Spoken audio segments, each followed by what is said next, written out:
So, this is part two of my visits and experiences with family members. So, now I'm going to talk about my parents.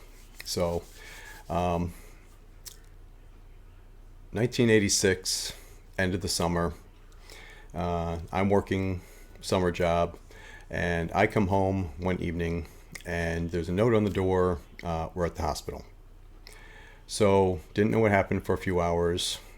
Finally, everyone comes home, and my father apparently had an angina attack, and he was at the local hospital, and so he was there for a few days, and of course, I'm in shock. I didn't, he had health problems, but didn't know anything that severe.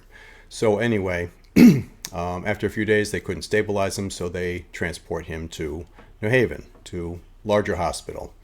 And so on the way down, he has a big heart attack. And by the time he gets to New Haven, he's on life support. So they didn't know if he would pull through that or not. So that was Wednesday. All this took place over a week. This was Wednesday at this point. The initial incident happened Friday.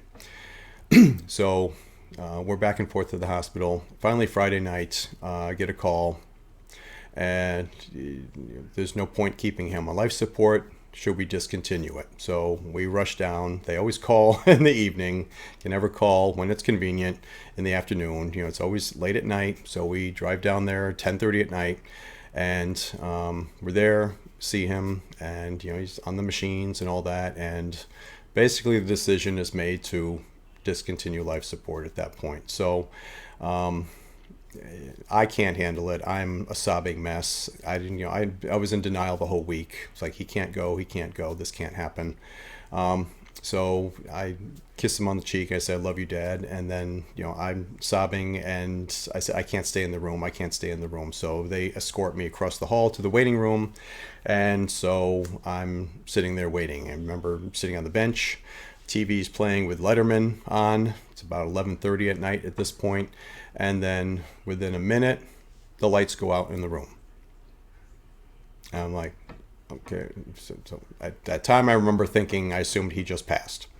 Because other people I know had a similar experience. Someone passing, sometimes the lights would go wonky or off or on, or somehow the electricity is affected. So lights go out, I'm sitting there in the dark, and not even 10 seconds later, my mother, my aunt, and our associate pastor at the time who drove us down there, she's a saint, come in. It's like, "Why are you sitting in the dark?" It's like, I wasn't sitting in the dark. They turned the light switch back on and said, "Your father just passed." So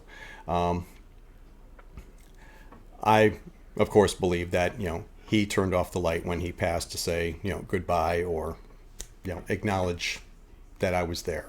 So that was my biggest experience with my father at the time. He's since come back to me through mediums and readings and things like that, and the occasional sign. But that was the big memorable one for me. So the lights were turned off in the waiting room. My mother, fast forward, 2014, she ended up in assisted living, and then finally hospice, and then she passed in November 2014. And of course, she was out in Oregon with my brother and my sister-in-law. I'm here in Chicagoland, and so I didn't feel anything that day. My sister-in-law called me, and of course I knew what she was going to say. So maybe about a week goes by, and one night, getting to bed, 11:30 at night, and just as I turn off the light, put my head on the pillow, from the corner of the room, up in the top corner, I hear very clearly, "Stephen," in my mother's voice. And, okay, great, there's a sign. You think I'd be happy and responsive. No, Steve's still, "Hi, Mom," and then throw the covers over my head. I was still shocked at that point. Again, this is before I became more comfortable with my abilities. So she was saying hello. So grateful for that, of course. But pretty quickly afterwards, I started to notice lights would be on for no reason. There's a closet in my bedroom, and there's a door, so the door is closed. And Other than in the morning, I don't really go in the closet that often. And of course, make sure the light's turned off. So I wake up one morning, 1, 2 a.m., and I noticed the lights on around the door frame, lights coming out around the door frame. I'm like, okay, who turned on? Why's the light on? So, okay, this is annoying. Get up there, turn the light off. And it happened again and again and again. And one night, I do have a loft in my apartment. And one morning I got up and the lights were on up in the loft. So I came upstairs, had to turn those off. And I'm like, okay, I wonder, is this mom saying hello? So, of course, I go to Medium for a reading. And it says, oh, your mother likes to play with the lights. And she's also mentioning the bird, which, of course, causes me to burst into tears. We had, my brother was in Iraq when she passed, so my sister-in-law was there with her. So we held off on having a memorial service till the following year, that May. So we had a service in Connecticut for half the friends, and then a service in Florida for the other half of the friends and her sister and relatives there. So Connecticut service, no problems. We get to Florida. It's a more modern church, very large, clear windows on the side, stained glass windows around the pulpit in the front.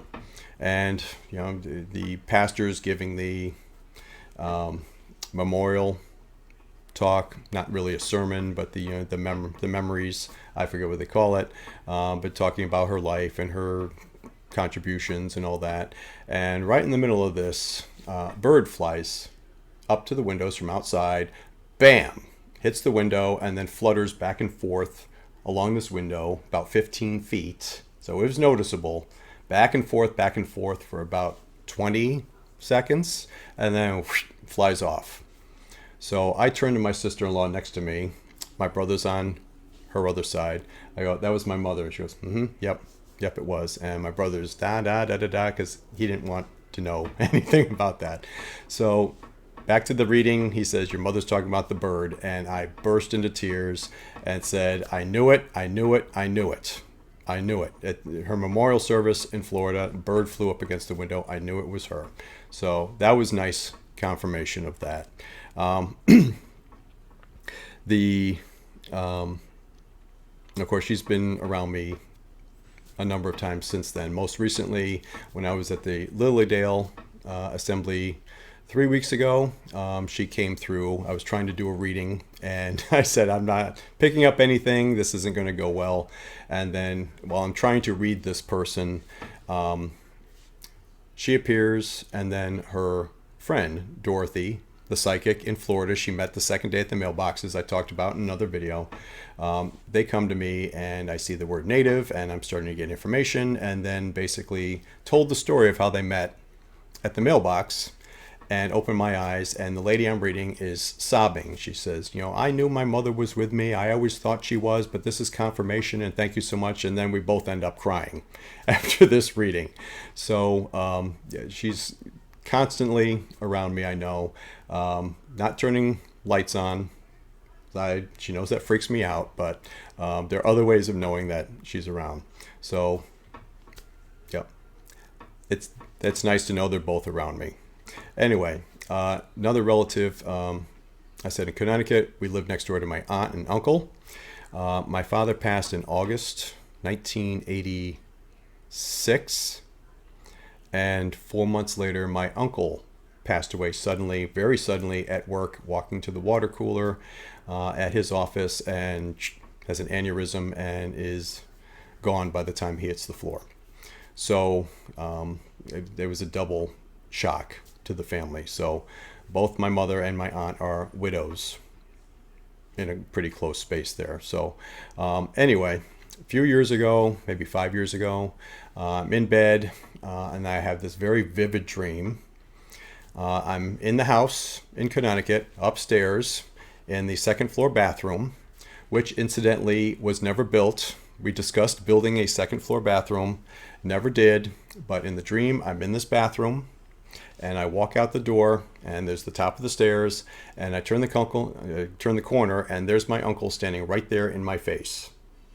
Very vivid. You can see every pore, every eyelash, every very vivid detail, and he's standing there with this look of terror on his face. It's like, and he's not saying anything. And I'm like, I don't know how to react. I'm scared also. It's like, why is he here? What's going on? And then, that lasted for a few seconds, and then I snapped awake after that. And so that bothered me greatly because I assumed that he was lost and had not crossed over properly. So I didn't know what to do with that information. Again, when I'm at Lilydale 3 weeks ago, they do a psychic fair, and it was $20 for a 10-minute reading with any number of their mediums in the hall. So I go to I get one reading right off the bat, and the medium tells me, your uncle's here. He kind of looks like you. His hair's kind of receding, but he looks like you. But your uncle's here. I'm like, okay. And then he tells me some other things that didn't quite make sense. So I said, well, I'm getting a second opinion reading. So I get back in line, and the coordinator says, I'm going to give you a good one this time. So I'm going to give you, I can't remember her name, Lorraine, I don't remember, but I'm going to give you her. She's really good. So wait a few more minutes, and then I get a second reading, and what does she say? Your uncle's here. It's like, this sounds familiar. He kind of looks like you, hair's receding, like that, but definitely your uncle. And I'm like, I don't know which uncle it would be. I was thinking my godfather, but anyway, I don't have any maternal uncles. I had great uncles, but no maternal. It's just my mother and her sister. So she says, well, and she names a name. I said, oh, okay. It is his father. And I'm like, holy cow, it's my uncle from next door. Named my cousin's name, and it was his father that lived next door. So it's my uncle that passed in 1986. I'm like, oh, is he okay? So it's like, oh, yes, he's with you. He's all excited for you and smiling and all that stuff. So yeah, he's here. He's saying hello. It's like, well, I hope that means that he's crossed over, because I had the vivid dream with him in it where he looked absolutely terrified. So it's like, well, he's here. He's with you. So he's crossed over. I'm like, okay, good. So I got confirmation that he had crossed successfully at one point. So those are my experiences with more recent, closer relatives for me. So again, they're always around you, and yeah, it's always good to know that they're around. And I don't know if I helped him cross over in that dream, but I'm glad that they are all safe and sound and in the light and watching over me. So that's my tale for the more recent ones.